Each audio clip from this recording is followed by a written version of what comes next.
Olá, eu sou o Caliel, sou acadêmico de medicina do primeiro período. Esse é o Rafael, Olá pessoal, um prazer estar aqui, um prazer participar do podcast. esse é o Guilherme, Olá, tudo bem? esse é o Pedro. Prazer, tudo bem? E hoje nós vamos apresentar o nosso podcast, que é o Atendimento Humanizado com Adultos. E a gente é acadêmico do primeiro período de medicina do Centro Universitário FAG. E pode ser. Bem, hoje, orientados pela professora Silvana, da disciplina de PRODEP, nós iremos fazer um bate-papo acerca da humanização na relação médico-paciente. Especialmente em relação aos adultos, e para isso nós convidamos a doutora Lúcia Gomes para contar mais detalhes acerca da temática. Então, eu gostaria de agradecer à doutora pela disponibilidade, por aceitar esse convite para debater esse tema de tamanha importância com a gente, né? Então, doutora, você poderia se apresentar um pouco para a gente? Oi, bom dia. Eu sou Lúcia Gomes, sou médica há 30 anos, especializada em ginecologia e obstetrícia. Trabalho na Prefeitura de Cascavel, sou preceptora da disciplina de gineco-obstetrícia da FAG e plantonista do Hospital Bom Jesus na obstetrícia em Toledo. Muito obrigado pela apresentação, doutora. Hoje nós vamos bater um bate-papo, vai acabar sendo meio informal, não vai ser nenhuma pressão, é só rapidinho mesmo, não vamos ocupar muito do seu tempo. Mas para começar, eu queria perguntar como você descreveria a importância da relação médico-paciente na sua prática diária. Acho que uma das dificuldades o excesso de informação que os pacientes têm pela internet. Então, eles pegam informações incorretas e chegam já com uma cabeça um pouco diferente. Então, você tem que orientar muito bem esse paciente, esclarecer as dúvidas. Então, esse excesso de informação que se tem sobre as doenças na internet de forma incorreta, isso dificulta um pouco dificulta um pouco as consultas. Não, eu imagino. Eu, quando mais novo, eu tinha essa pira de ficar pesquisando qualquer sintoma que eu tivesse no Google. E teve uma época que eu achei que eu era diabético por 2 semanas, porque eu ficava com muita garganta seca e sede. E aí você não bebia água, né? Então. Mas aí eu comecei a beber bastante água, mas daí era só neurose mesmo. Não, tem pacientes que chegam aqui, nossa, meu Deus, eu tenho um examezinho alterado ali, pesquisa lá, não, eu tô com câncer. Nossa, eu tô com câncer por esse meu exame. Não vê o contexto geral do que está acontecendo, de sintomas, né, de outras coisas. Então, realmente, o excesso de informação incorreta, a internet ajuda, mas em excesso de informação incorreta dificulta bastante. Eu achei que eu era diabético e falei, putz, nunca mais vou jogar bola. Vou ter que fazer insulina. Ai, acabou. Acabou. Então, doutora, outra perguntinha, eu queria saber quais são as estratégias que você utiliza para garantir que seus pacientes se sintam ouvidos e compreendidos durante as consultas. Eu acho assim que a primeira coisa é demonstrar interesse pelo paciente, deixar ele expor todas as queixas, todas as coisas, incentivando sempre ele a falar, mais alguma coisa, né? Então, deixar o paciente falar tudo aquilo que ele quer, né? Tentar não ficar interrompendo a consulta, deixa ele falar tudo. Depois que ele falar tudo, sempre pergunta, mais alguma coisa? Sempre tem mais alguma coisa, né? E depois aí quando ele falou tudo, toda a queixa, já descreveu, aí eu direciono, teve isso, teve aquilo, quando que começou, para completar a anamnese. É comum encontrar pacientes, reclamando sobre outras consultas, pelo médico não ter sido humanizado durante a consulta. É muito comum. A gente vê assim que a gente deixou, a minha geração deixou uma coisa ruim para vocês, né? Por os planos de saúde, normalmente pagarem pouco, às vezes não tem muito tempo, às vezes o médico olha para o paciente, qual que é a tua queixa? Peça os exames, tchau, não examina, não escuta, né? Então, às vezes acontece muito isso. Às vezes você fecha um diagnóstico por uma pergunta que você faz, por escutar o paciente, sabe? Então, o paciente chega e fala, nossa, doutora, aquele médico não me ouviu, aquele médico é um grosso, falou que eu sou gorda, né, não pôs a mão em mim, não examinou, não me deu atenção, eu não gostei. É muito comum essa queixa. Não, a gente sempre vê na internet, assim, o povo posta como meme, como se fosse algo engraçado, mas o médico escreve algumas palavras, tipo, que não tem nada a ver com um tratamento real para paciente que vai queixar que ganhou muito peso ou alguma coisa. Fala para fechar a boca 300 mg por dia. Esse é um exemplo só, não tô fazendo uma piadinha. Você tem que ter sensibilidade, né, pro paciente. Você também não pode ser uma coisa você rude, né? Ó, às vezes você tem que ser muito claro, muito preciso pro paciente entender, dependendo do paciente. Mas também você tem que, né, vai chegar e vai escolher o paciente, vai ser grosso, né, não vai escutar. Teve uma queixa aqui na prefeitura de Cascavel, que a médica falou para a paciente, ó, eu tenho que fala logo o que você quer, porque eu tenho 15 minutos para te atender. Que é Então, isso. Não, mas então, aí foi um caso que repercutiu um tempo atrás, porque a médica falou, fala logo porque eu tenho 15 minutos para te atender. Não é para o paciente que ela tem que falar, ela tem que falar para o empregador, falar, olha, meu tempo é muito curto de consulta, eu não vou conseguir atender todas as pacientes bem com 15 minutos de intervalo. Eu preciso de 20, eu preciso de 30 minutos, né? Cada profissional tem um ritmo, mas, assim, se preconiza, né? Acho que 15 minutos é muito pouco tempo para você fazer uma boa consulta. Eu acho que tem que ser de 20 a 30 minutos. Já a minha especialidade tem que ser 30 minutos. Não adianta, o paciente tem que contar todo o seu problema, você tem que fazer uma boa anamnese, tem que fazer um bom exame físico, muitas vezes tem que tirar a roupa, tem que examinar, tem que pôr roupa de novo. Então, é uma consulta de média de 30 minutos. não, assim, Mas tem umas que às vezes dura 40, 50 minutos. nossa. E o povo bota uma fila gigante para você atender e acaba tendo um tempo tão encurtado, às vezes a pessoa não se sente bem tratada e sai falando mal também de como foi. Exatamente. Mas aí, o médico tem autonomia de chegar para o empregador e falar, ó, as minhas consultas duram tanto tempo, em média. Então, eu preciso de mais tempo. Eu não posso aceitar mais pacientes, a não ser que seja uma urgência, uma emergência, porque o meu ritmo de trabalho, a minha capacidade de trabalho, de atendimento é esse. Então, você tem que conversar com o empregador para ele poder melhorar esse tempo para você. Você não pode né, fazer um péssimo atendimento porque você não tem tempo. É claro que tem dias que é mais corrido, mas você tem que tentar ter jogo de cintura para encaixar todo mundo e conseguir fazer um bom atendimento. É porque, querendo ou não, é um ser humano ali. Ele vai. É sensível, vai reagir de forma ruim, principalmente se você falar, ó. Que nem você deu o exemplo. A pessoa fala, ó, só tenho 15 minutos pra você. Determinar um tempo limite, isso é algo muito rude de se fazer, né? Não, e falar, ó, fala logo que eu tenho 15 minutos para te atender. Não, não é assim, né? Às vezes o paciente está um mês esperando pelaquela consulta, o paciente está com dor, às vezes o paciente viu um monte de coisa na internet, já acha que está com câncer, que está com diabetes, que vai morrer, né? Como é que você vai falar para o paciente que você tem 15 minutos? Então, às vezes, também tem que ter um joguinho de cintura, porque às vezes a consulta dessa aqui é um pouco mais longa, mas às vezes o outro paciente só vem, ó, doutora, eu só vim trazer, só quero exame de rotina, não tô com queixo, quero fazer um check-up. Então é uma consulta um pouco mais rápida, né? Ah, então são Aí você casos. acaba compensando os horários das consultas. Ah, sim, são casos e casos, né? Vai depender muito do próprio Sim. paciente e do problema que ele estiver apresentando. Mas eu queria mudar um pouco de assunto agora, falar uma coisa um pouco mais séria, que é como seria a abordagem para uma notícia ruim para o paciente, para a família dele. Por exemplo, você tem que dar um diagnóstico que o paciente não esperava e que vai acabar abalando muito ele. Como faz para ele receber bem? Às vezes você tem que, depende das condições psicológicas desse paciente, às vezes se é um paciente idoso, né, um paciente que não tem tanta autonomia na sua vida, você tem que ter né, eu sempre peço ter uma notícia ruim, ó, você tem algum acompanhante, você tem alguém da sua família que está aqui, manda entrar, eu não tenho ninguém aqui, então eu falo, ó, então liga, pede para alguém vir aqui, porque precisa de um apoio. Mas assim, eu não.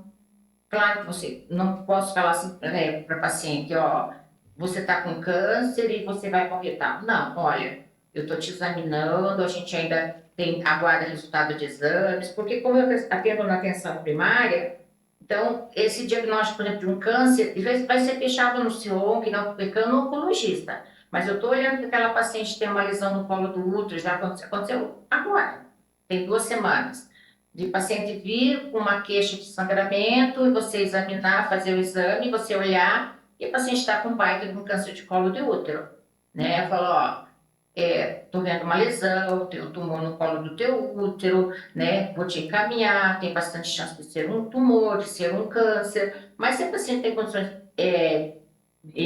psicológicas de de ouvir esse resultado, eu normalmente falo, sou objetiva, assim, não vou falar, ó, você tem 100%, não, você vai precisar fazer mais exames, mas é praticamente certeza que você tem um tumor, que você tem um câncer, né? Mas hoje em dia os tratamentos têm muitas opções de tratamento, os pacientes evoluem bem, mas não vai ser eu que vou dar esse diagnóstico final. Entendi. É uma coisa que eu sempre tive muita curiosidade. Eu via em séries, assim, os médicos falando de um jeito, eu queria saber se era desse jeito mesmo, que era ensinado para dar má notícia ou para falar com o paciente familiar. Eu acho sim.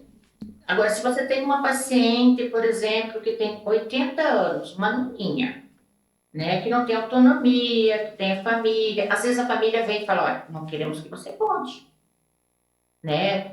Se a gente falar que está com câncer, ela vai se desesperar. Então, às vezes a família vem antes e fala, não, a gente quer, aí a gente dá uma brandada, dá uma, né, fala algumas coisas que o paciente não entende muito, entendeu? Mas assim, se é um paciente pleno, que tem autonomia, que tem, né, um paciente mais jovem, né, aí normalmente eu acabo falando, olha, provavelmente seja isso, você vai ter que fazer mais exames para a gente confirmar, mesmo que você olhe que você tenha 100% de certeza, sabe? É aquela coisa, também tem que preparar um pouco esse paciente. Não, tem chance de eu ter câncer, mas ainda não fechou. Aí vai no oncologista, ele vai fazer uma biópsia, ele vai fazer uma cirurgia, ele vai confirmar, você vai fazer uma quimio, você vai fazer uma rádio. Então, o paciente também, de certa forma, aos pouquinhos, ele vai... Não vou chegar e falar, ó, não tem uma biópsia, eu não tenho um diagnóstico de 100%, eu vou preparar, mas eu vou dizer que ele tem chance de ter câncer. Muita chance, pouca chance. E você acha que essa forma empática de entregar os resultados dos exames pode influenciar no resultado que eles têm no paciente? Eu acho que sim, sabe? O paciente, ele tem uma ligação com você, né? Então, o paciente tem que confiar naquilo que você está fazendo, mas ele também tem que sentir que você se importa com ele, né? Ele tem que sentir que você se preocupa com ele. Eu sempre quando, às vezes a pessoa fala assim, algumas vezes a gente usa alguns colegas falando assim, né, essa noninha, essa paciente píssica, tal, vou ter que atender. Mas assim, eu sempre tento colocar na minha cabeça que aquele paciente poderia ser minha mãe, poderia ser um parente meu. Então, a gente se colocar no lugar do paciente ajuda bastante e o paciente vê que você se interessa por ele, que você se preocupa, também afeta bastante no resultado. Se o paciente confia em você, ele vai fazer o tratamento que você mandar. Se ele não confia, ele vai falar assim, esse médico aí acho que não está correto, eu não vou tomar esse remédio para infecção, né? Eu atendo muita gestante, então tem alguns casos, muitos casos que a gente tem que fazer profilaxia para hipertensão da gestação, e você tem que dar para o paciente medicamentos. Se a paciente não confiar em você, ela não vai usar medicação, né? Ela fala, acho que não tem importância, então você não vai ter um bom resultado. Então o paciente tem que confiar em você e ele tem que sentir que você se interessa por ele. Eu concordo totalmente com isso que você falou, doutora. Tanto é que há uns anos atrás, a minha tia, ela teve câncer, né? E daí ela falava que o médico, ele passou bastante confiança pra ela, né? Deu a notícia certinho. Claro, ela ficou triste, né? Por causa que era uma notícia pesada, assim. Mas como ela confiava bastante no médico, ela sempre falava, ele sempre me passou muita confiança. Ela aceitou, fez o tratamento certinho que ele pediu e, graças a Deus, hoje ela tá bem. Sim, é isso aí, entendeu? Então, o paciente tem que confiar em você, né? Ele tem que acreditar e você também tem que, claro que você tem que estar embasado no estudo, né? Nos tratamentos, de fazer a forma correta, mas realmente o paciente tem que confiar em você. O paciente não pode sair dali e falar assim, não, acho que eu não vou fazer esse remédio aqui, porque eu acho que esse médico tá maluco, entendeu?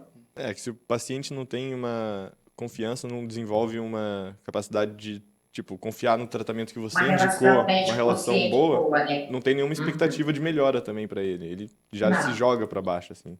sim. Então, Então, doutora, uma outra pergunta, eu queria saber se você poderia compartilhar uma experiência específica em que a relação médico-paciente ela teve um papel crucial no tratamento ou na recuperação do paciente.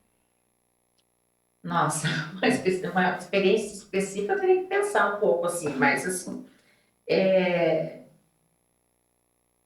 eu vou ter que pensar. Um caso clínico, é tão comum a gente ter isso aqui no dia a dia, né? Nada casos assim muito absurdos, né?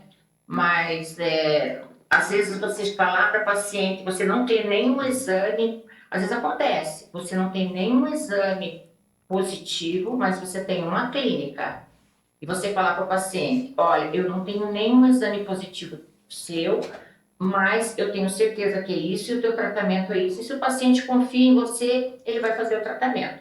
Então, casos assim específicos, deixa eu pensar. Às vezes você tem casos de trombofilia em gestantes, que são alterações de coagulação, que podem resultar em abortos de repetição, ou podem resultar em óbito fetal, né, em complicações como tromboembolismo.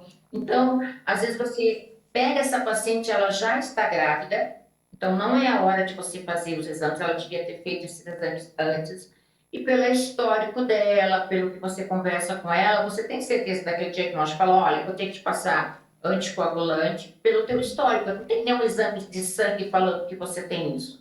Mas pelo teu histórico, pelo que você está me contando, você tem tal doença. A gente não é hora de você fazer uma investigação agora na gestação, porque a trombofilia tem que ser feita investigação fora da gestação, mas você vai ter que usar um anticoagulante, né? Não é pouca coisa usar um anticoagulante, uma injeçãozinha todo dia no subcutâneo.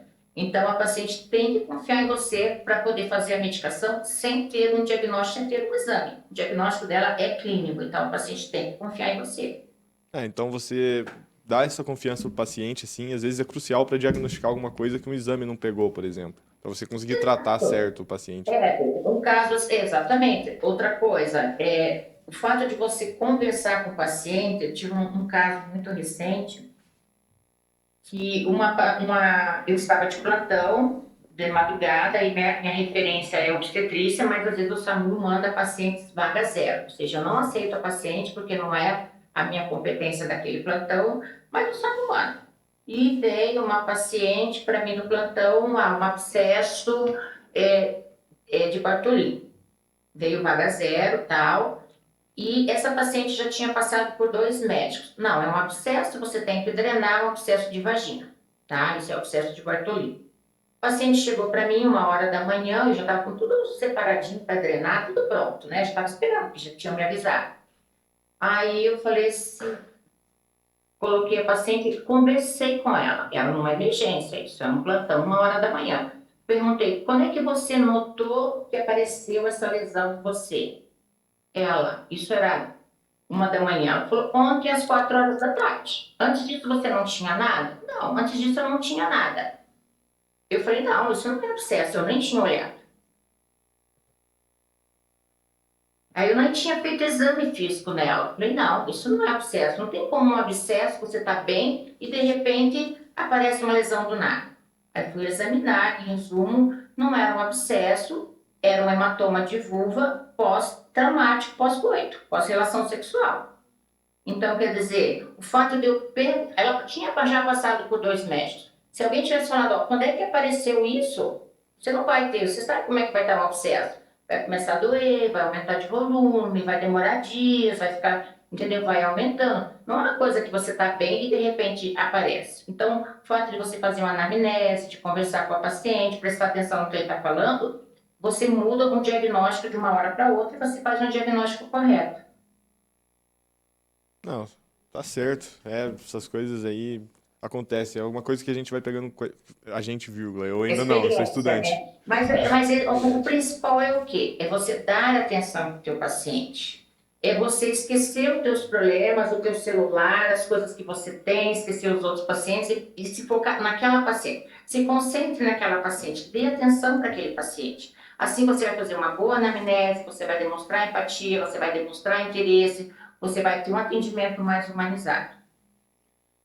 Doutora, daí durante a sua consulta, quando você tomar a sua decisão como a autoridade, a médica, sua decisão informada, você equilibra ela com a vida do paciente, você tem que respeitar a autonomia dele para falar com ele, como que é? Quando você fecha um diagnóstico, tá? Você tem que ver várias coisas. Primeira, você vai falar o diagnóstico. Eu gosto muito de expor, para contar para o paciente, ó, teu diagnóstico é tal, o teu tratamento é esse, e nós vamos ter que fazer este tratamento. Você concorda? Tá? Se você não tratar, quais são as consequências, né? Então, expor o diagnóstico do paciente. Segunda coisa, eu trabalho basicamente consultas, né? São pacientes, nem todos têm condições. Você está receitando um remédio que esse paciente tem condições de comprar? Esse paciente tem outras patologias que pode interferir no meu tratamento, né? Que pode não dar certo, ou que vai fazer uma interação medicamentosa.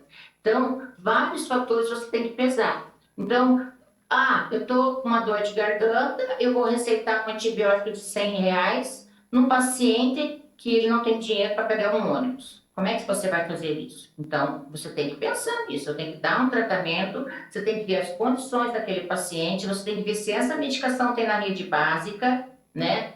Se não tem na rede básica, ou ele já fez um tratamento com medicação da rede básica e não melhorou, esse paciente tem condições de comprar esse remédio? Eu prescrevi antibiótico, mas esse paciente tem uma gastrite, eu vou ter que dar um remédio para o estômago também. Então, o paciente está com uma doença sexualmente transmissível, adianta eu dar um tratamento só para essa paciente? Tem que dar para o parceiro também. Então, tudo isso a gente tem que pesar na hora que você fecha o diagnóstico e que você vai fazer o tratamento. Entendi, mas uma outra coisa que surgiu dessa pergunta é que eu queria saber se já teve algum caso de um paciente que recusou o tratamento. Você falou, ele falou, não, eu não quero fazer isso, eu acho que não vai adiantar para mim. Sim, já aconteceu. O que acontece mais comum é gestante. Vem com diagnóstico de sífilis, por exemplo, e tem que tomar bezetacil. Ela e o parceiro. Porque se ela não tomar a medicação, a bezetacil, a doença pode afetar o bebê e quando ele nasce, o bebê vai ficar 10 dias, fora sequelas, e vai ficar 10 dias internado tomando antibiótico na veia. E o que acontece? Bezetacil, uma injeção doída. São 7 milhões de injeções, são 6 injeções por casal. Se ela tratar direitinho e o marido não tratar, não fizer o tratamento, ela vai ser considerada no hospital como não tratada pelo pediatra e o bebê vai internar 10 dias. Então, o que acontece? Às vezes as pacientes fogem de fazer a injeção. Fazem as 2 primeiras doses e vão embora e não volta mais. A gente tem que fazer, tá? Já aconteceu da paciente falar, não, doutora, eu não vou fazer. Então, tá bom. A criança está na tua barriga, você é responsável por ela. Se você não fizer, eu vou chamar o conselho tutelar. Porque você é responsável por essa criança que está na tua barriga. Você é obrigada a fazer. O único jeito de você tratar é assim, a não ser que ela seja alérgica. Mas qualquer outro tipo de tratamento que não seja penicilina para sífilis, o bebê não é considerado tratado. Então, ele vai ficar internado. Mas se ela for alérgica, a gente não tem opção. Então, às vezes, já aconteceu como muitas vezes, de eu ter que falar para o paciente, não, nós vamos chamar o conselho tutelar. Mas, há pouco tempo tinha uma que a mulher fez o tratamento, mas o marido se recusava a fazer. A gente teve que chamar, não, você não fizer o tratamento, quando o bebê nascer, o conselho tutelar vai chamar vocês vão perder a guarda do bebê. Entendeu? Porque eles são responsáveis por aquela criança que está ali no abdômen dela. Não, Esse é o caso mais comum, é a penicilina, é a bezetacil que o povo tem medo. e isso aí é porque eu perguntei isso principalmente porque a gente já teve na aula de Prodep perguntas sobre os aspectos éticos. E é uma Sim. coisa que desperta bastante curiosidade dos alunos, assim, no primeiro período, principalmente que o aluno chega encantado querendo saber as coisas.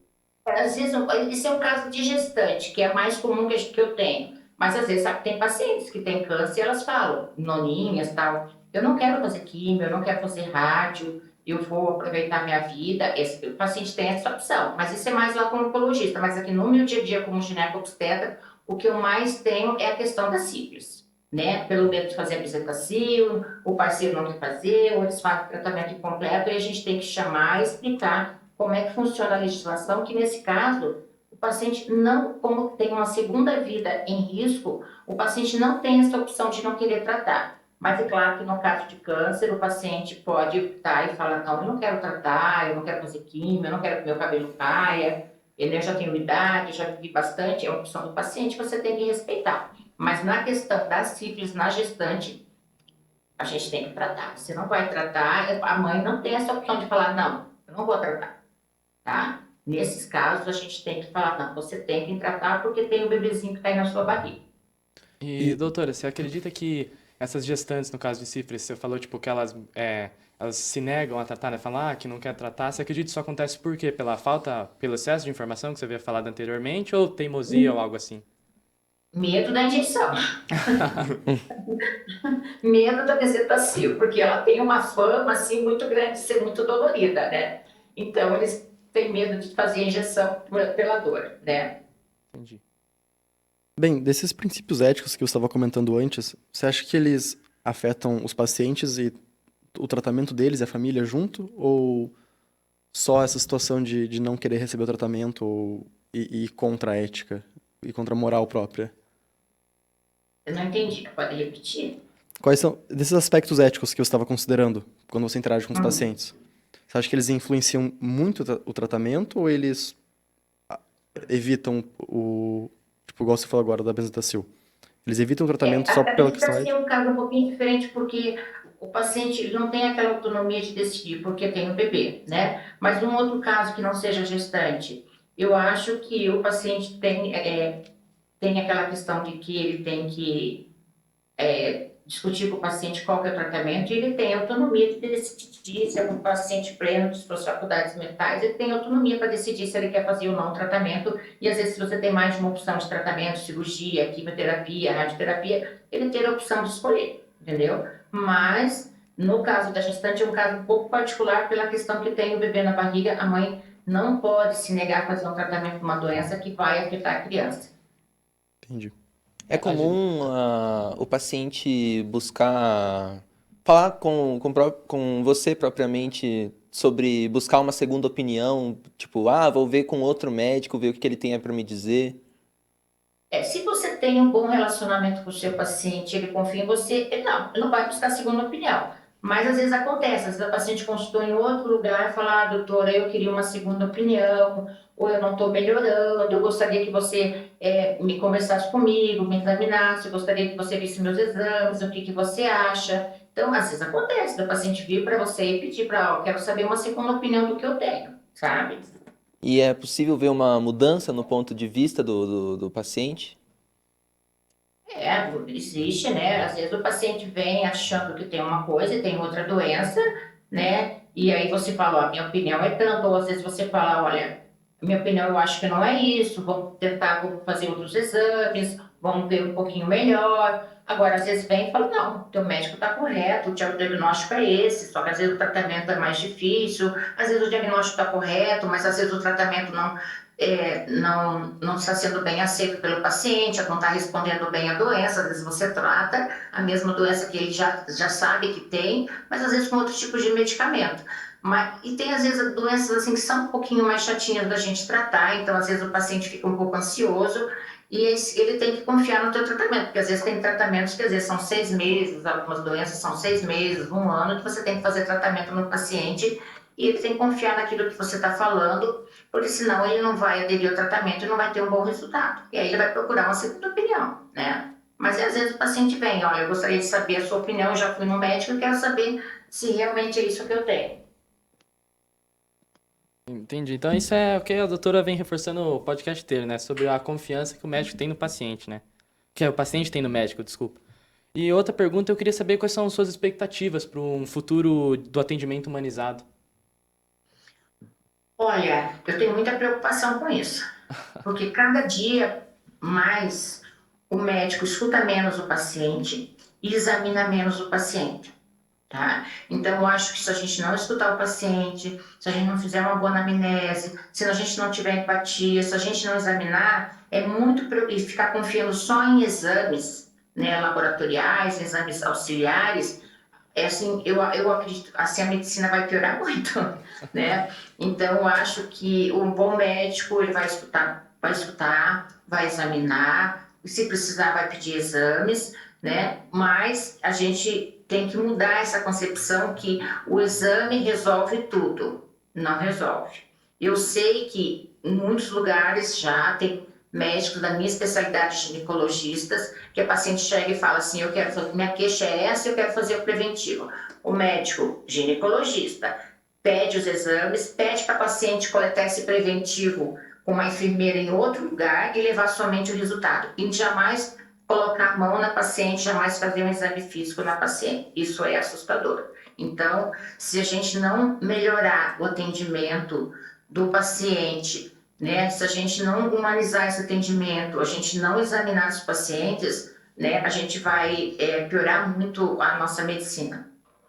É ver o paciente como mais do que só uma doença falante, né? É ver ele como um ser humano. Exatamente. A gente, claro que a gente não vai guardar o nome de todo mundo, mas a hora que esse paciente está ali com você, ele é único, né? Ele é uma pessoa e é aquilo que eu falei, você tem que ver o global. Não adianta você receitar um remédio que o paciente não pode comprar. Você está vendo que o paciente está, né, não tem condições para nada, como é que você vai receitar um remédio de 100 reais? Às vezes para você 10 reais é pouco, mas às vezes, muitas vezes acontece, eu pergunto, ó, até às vezes eu olho no site lá para ver o preço, falo, ó, nós não temos remédio para essa doença aqui no posto, mas tem um que a gente pode dar e custa 30. Você pode comprar?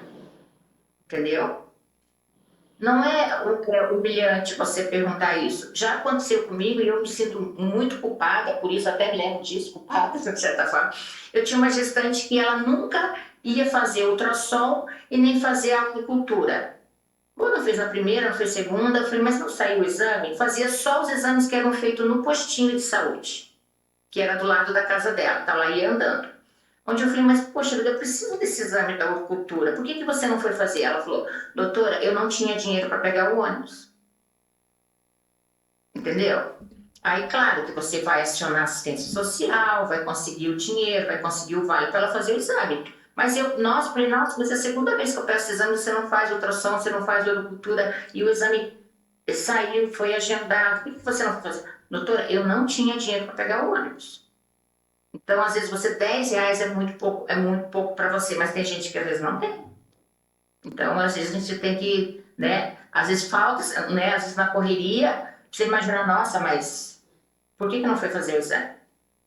Daí tem que prestar atenção em, às vezes, detalhes que não tem nada a ver com a medicina no próprio paciente. Não, tem muitos detalhes que não tem nada a ver. Às vezes o paciente não está melhorando, mas aí você vai ver que o paciente está passando por um estresse muito grande, ela está sendo espancada na casa dela, às vezes ela não tem o que comer, né? Então, muitas vezes a gente tem que acionar a assistência social para fazer uma visita na casa daquele paciente para ver o que está acontecendo. Por que esse paciente, às vezes, vem no posto todo mês com questões específicas e nunca sai do posto, nunca sai para consultar. Às vezes ela tem um problema na casa dela, uma coisa que ela vai ali para desestressar, vai ali para você escutar os problemas dela. Então, às vezes, a assistência social tem que ser acionada, ou a psicologia, para entender o que está acontecendo com esse paciente, por que ele está consultando tanto. Então, então, igual o Calhau tinha falado anteriormente, não é só ali tratar, né? Tem que entender, ver como está o paciente, né? Entender o lado dele. Tem que entender o lado dele, tem que ver a questão social, a questão emocional, né? Então, tem todo um contexto que você tem que avaliar. Por isso que, às vezes, quando chega o paciente, a melhor coisa é você estar contra a porta. Porque o paciente está entrando, você já está vendo se ele está andando direito, você já está vendo como ele está se vestindo, você já vê o comportamento daquele paciente, só pelo jeitinho que ele já está entrando e está sentando ali no consultório. Então, isso é tudo questão de experiência. Mas, às vezes, a gente tem que ver a parte social desse paciente, a parte psicológica, para poder ter um bom resultado no tratamento. E já aconteceu isso com você, de um paciente seu que você teve que ativar assistência social? Muitas vezes, muitas vezes. Por exemplo, essa paciente aí que não ia fazer os exames, que tinha que pegar ônibus, eu chamei assistência social, aí foi feito Bolsa Família para ela receber, foi feito várias coisas. Para ela ir fazer esses exames, a gente conseguiu uma ajuda de custo do município para ela poder pegar ônibus, para ela poder voltar. A assistência social ficou mais em cima dela, muitas vezes. Às vezes a paciente chega e fala, doutora, eu perdi meu emprego, meu marido perdeu meu emprego. Às vezes o paciente tem umas boas condições até, estão passando dificuldade, você tem que acionar a assistência social. Ou, às vezes, um paciente que você tem que acionar, um paciente que tem violência doméstica. Então, tudo isso tem, igual essa da penicilina, da sífilis na gestação, a gente tem que acionar assistência social, porque a gente tem, crianças, maltrato, essas coisas, tudo a gente tem que acionar assistência social. E esse serviço para acionar assistência, ele é algo demorado, assim, ou ele acontece de forma rápida? É rápido porque a gente, nas unidades de saúde, a gente tem, nas unidades de saúde, nos hospitais, a gente tem assistência social todos os dias. A não ser que tenha alguma intercorrência, férias, mas senão a gente tem assistência social todos os dias na unidade de saúde. Entendi, então isso já facilita muito, né? Ajuda bastante, porque se demorasse, ia ser um problema enorme. Você já vai direcionar lá para a assistência social, você vai conversar pessoalmente com a assistência social e já vai agilizar as coisas. Bom, então, por hoje a gente tinha basicamente essas perguntas. Se a gente prestou bastante atenção, eu sei que todos aqui prestaram, a gente vai ter que dar um jeito de colocar todas essas lições que você passou pra gente na nossa futura carreira. E a gente queria muito agradecer o seu tempo e a gentileza por se dispor a participar da nossa entrevista, aceitar o convite. E acho que a gente vai fazer bom proveito dessa conversa. Com certeza, vamos fazer Então, assim. muito obrigado e é isso. Obrigado, Agora, doutora. Muito obrigada, eu que agradeço, espero assim, ter ajudado vocês. e agora eu queria agradecer a quem está ouvindo o podcast, quem está assistindo até o momento. Agradecer pela atenção e até a próxima. Foi o fim do nosso primeiro episódio. Até mais.